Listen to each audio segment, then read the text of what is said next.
I have this video that showcases using a sword in the reverse grip is, surprisingly to some people, backed by history.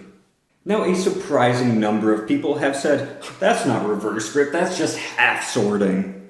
So I'm going to address that, and first let's establish what half-swording is. It's when you take an otherwise two-handed sword and move one hand up towards the blade in order to generate more power and more control right here. This definitely seems unorthodox. I mean, you're grabbing onto the blade. However, it does help when combating armored opponents. So let's address all of these pictures and see if they're half-swording. With this one, the person is gripping the hilt and not the blade at all, so not half-swording. And this protects their body more than if they just gripped the sword regular and protected their head.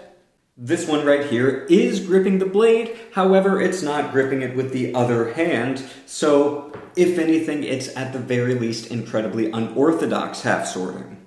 And right now I want to point out that half-swording in most historical cases involves reversing your hand there. So one hand in forward grip, one hand in reverse. So technically half-swording is a reverse grip technique.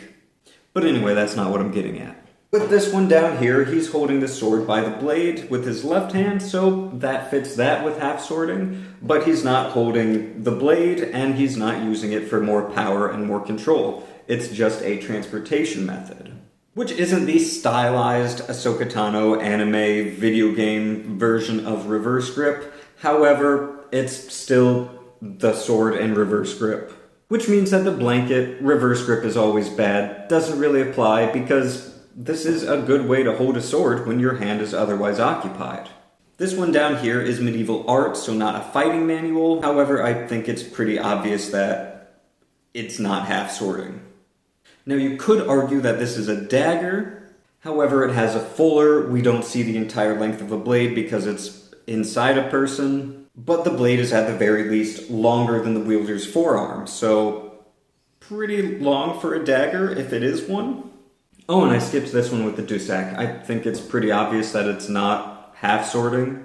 However, also being completely honest with you, there is some debate if this is an actual reverse grip technique or if it's just a mistake in the drawing. This one right here, the text talks about catching an enemy's spear under your arm and then attacking them like this. I think we can agree that that's not half-swording.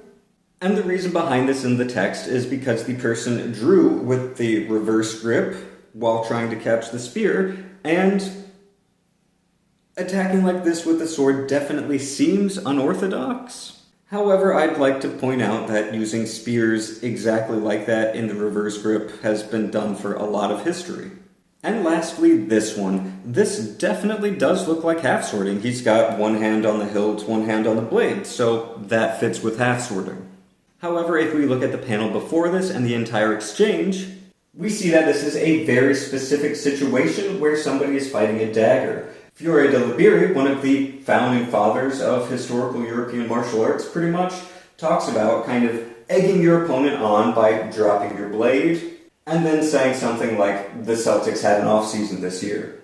The opponent would then raise your knife. I'm sorry I don't have somebody to demonstrate.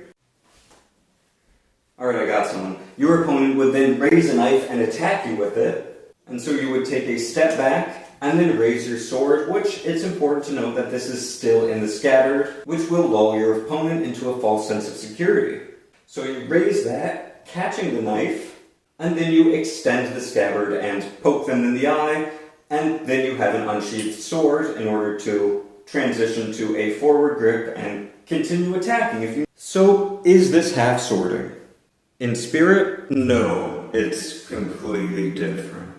In looks, yeah, it looks kind of like half-swording. However, it has both hands reversed, and half-swording usually has one hand reversed and one hand forward. So I could see why some people would think that it's half-swording, but I don't really classify it as such. So let me know if you think otherwise, but it looks to me like none of these are half-swording.